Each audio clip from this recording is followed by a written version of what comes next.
Very much, gentlemen. TSM, another dominating victory over APX here in game 1 of the series. Jumping right into it, we've got to talk about the taliyah picked up. Not the first time we've seen it in the LCS. We've seen Pobelter play it, a couple other people pick it up, but performed very well this time around for TSM. Understatement. It pretty much hard carried the game. Yeah, it looks like the best pick for Bjergsen right now for the style that TSM plays, roaming, crushing lane, affecting side lanes, team fight greatly.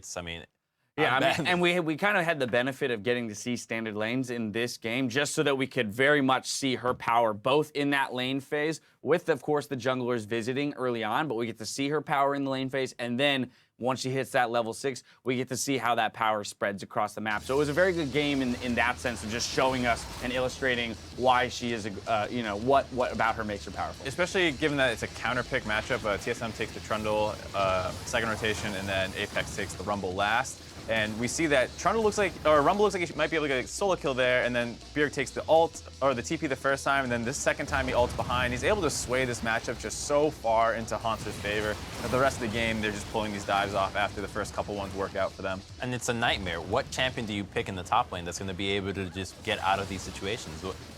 You just get taliyah ulted constantly. If you don't have flash, you're going to get killed. And we saw that time and time again, especially with the trundle matchup.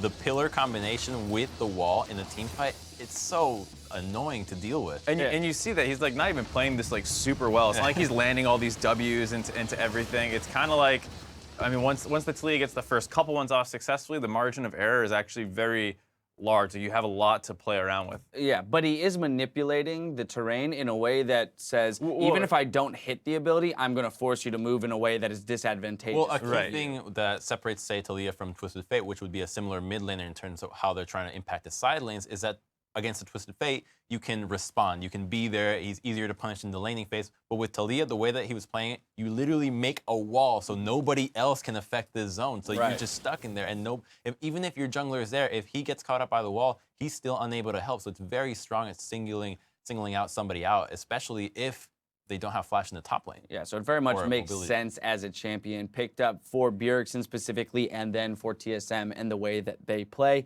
Moving into another replay here, 19 minutes into the game, 3-0 for APX here. This was APX's one big stab at getting back into the game. And I just want to take a look at this because, so often when TSM dominates, we're really only focusing on them. I want to look at a team that got beat up in this game. I mean, APX does a really good job here of kind of kiting out. They get split off, but Apollo's able to get over to the other side of the wall, and then their carries of Viktor and Ashe are just hitting front line. Sven barely misses the body slam flash there, and from the rest of the time, TSM's comp is actually relatively short range, so when they've gotten kind of caught out extended into a Viktor and Ashe, they can get punished pretty hard. APX on your screens now, probably discussing what went wrong, what they need to adjust moving into game 2. Of course, we spoke earlier today about how this is a tall order for them, and even Xpecial in his interview yesterday wasn't sounding incredibly confident with the way the team was operating. So that's just one more layer that they're going to have to battle through in order to extend this series to game 3. Well, at this point, I don't expect any team to come in confident to try to beat TSM. Right. That was what I was going to say. Is like, I don't think this is like a game where you're like, oh man, I don't know if we can do it, guys. Like,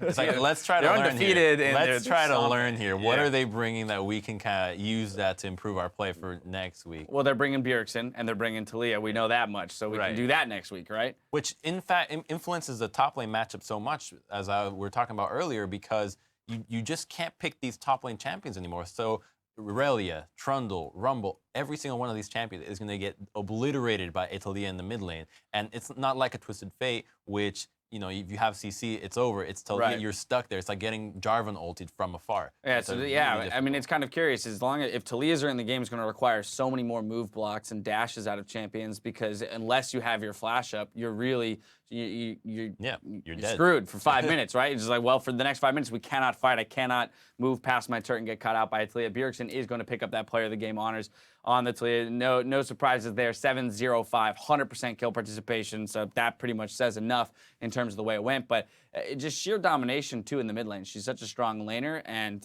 in his hands, it really showed. Right. I think that's the big thing to point out, and why this is such like an ideal Bjergsen pick is not just the roaming potential, when we always talk about how good his roams are, but the fact that it also wins lane in a lot of matchups. So like every matchup. Yeah, so it's just so good, because like we've always compared to the TF, but the TF doesn't really win lane that hard. So to be able to win lane and roam, it's just the perfect Bjergsen pick. Well, that's going to do it for Game 1 between TSM and Apex. They're re-gearing for Game 2. For those of you watching on NALCS 1, that game's going to be starting in just a few minutes on the other side of the break. For NALCS 2 viewers, rather, we're going to be breaking down C9's victory over Energy in Game 1 of that series.